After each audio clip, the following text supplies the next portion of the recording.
Well, recently, in connection with an academic project I'm working on, I've been reading a lot of the book of Exodus and commentaries thereupon.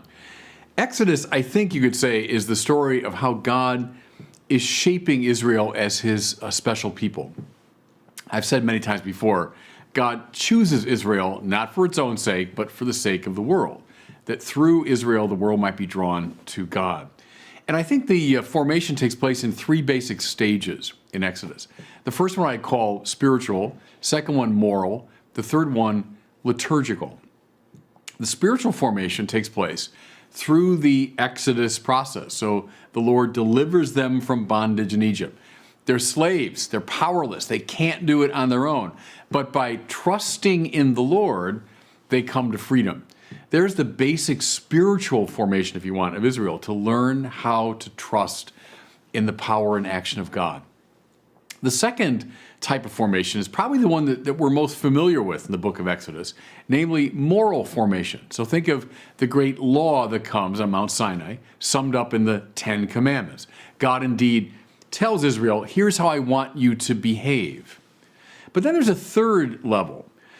I'd call it liturgical, and I'll say more about it as I go, but from chapters 25 through 40, and the book ends in chapter 40, we have almost a complete devotion to the liturgical and ritual formation of the people Israel. Now, here's what I think is kind of interesting. Most of us are rather Kantian when it comes to religion. And again, I've talked about this before. Immanuel Kant, the great 18th century philosopher, said religion basically comes down to ethics. So he thought everything in religion is meant to make us good and decent and ethically wholesome people. Our version of it, and you'll hear this a lot on the lips of people today, is, it doesn't really matter what you believe or how you worship, as long as you're a good and decent person, that's all that matters. Well, that's Kantianism.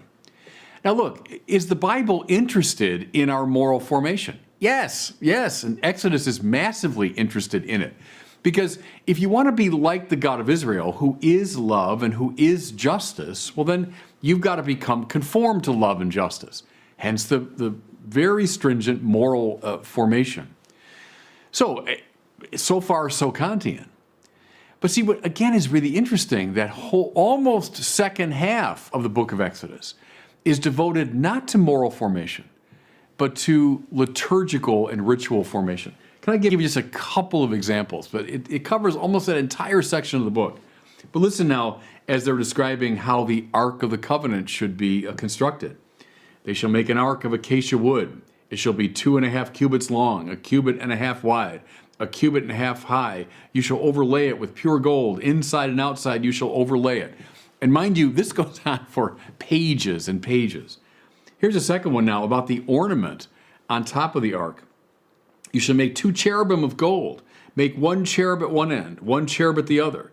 The cherubim shall spread out their wings above, overshadowing the mercy seat. And again, pages and pages of these descriptions. Fine descriptions of the furnishings within the tabernacle around the Ark of the Covenant. We're talking about a lampstand, a table for the so-called bread of presence, etc., etc. And then a lengthy section, so any priest is interested in this, description of the priesthood, what priests are to wear, what priests are to do, and so on. Here's a sampling. These are the vestments they shall make: a breastpiece, an ephod, a robe, a checkered tunic, a turban, and a sash. When they make these sacred vestments, they shall use gold, blue, purple, and crimson yarns, and fine linen. Again, pages and pages of this fine description. Now, here's the interesting thing. There's no indication given in the book of Exodus that somehow these liturgical and sort of sacrificial and ritual prescriptions are somehow less important than the moral law. So we've heard the Ten Commandments, we've heard all of the moral requirements, and then we move right into these prescriptions. And in fact, if I might press it, turn from Exodus, you come immediately to the book of Leviticus, where you have 28 chapters dedicated to temple, priesthood, ritual, sacrifice, clean and unclean.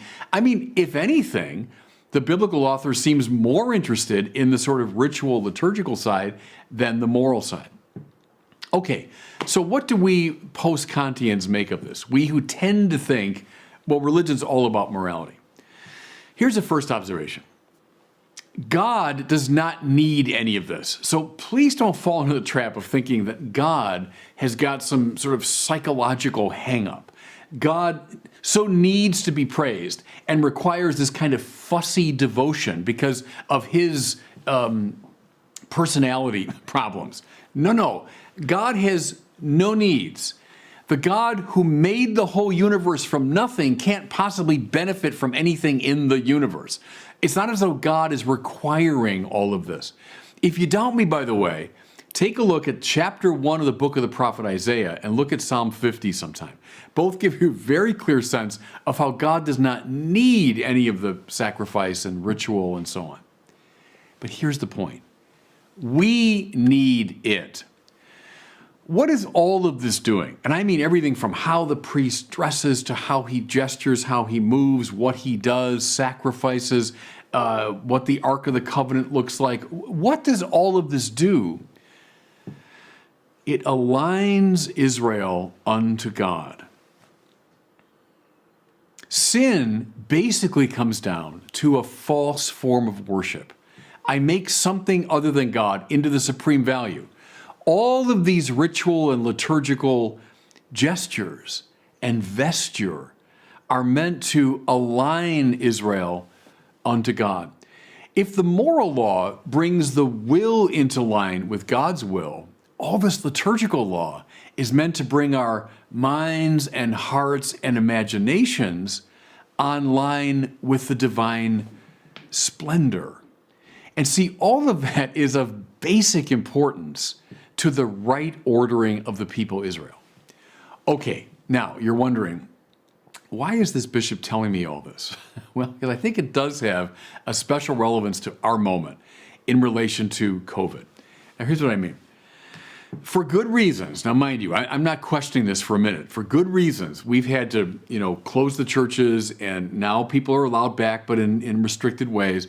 But there's been a distanciation of a lot of people from the formal worship of the church, from the Mass, from the Eucharist. Again, understandable. But here's my concern. The Catholics might revert to this kind of default Kantian position. What I mean is, hey, look, I've got a basically good relationship with God. I'm a decent person. I've been away from ritual and Mass and sacrifice and liturgy for all these months. Who cares? Why does it matter? If I'm a decent person, a spiritually alert person, why does it matter? Well, read the second half of the book of Exodus. Mind you, too, I speak now as a Catholic, and maybe especially to Catholics. Altar, sacrifice, temple, vestment, priesthood, incense. Well, all that you find in the book of Exodus and the book of Leviticus, you find in the Catholic Mass.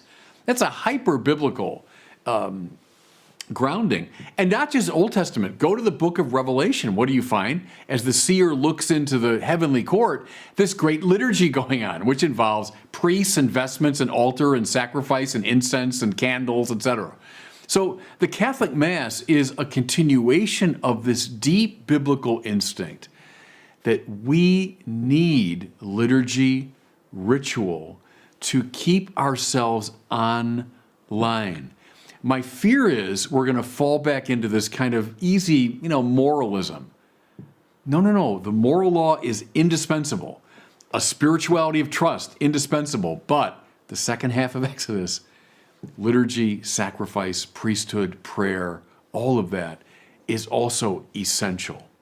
So, isn't being a good person enough?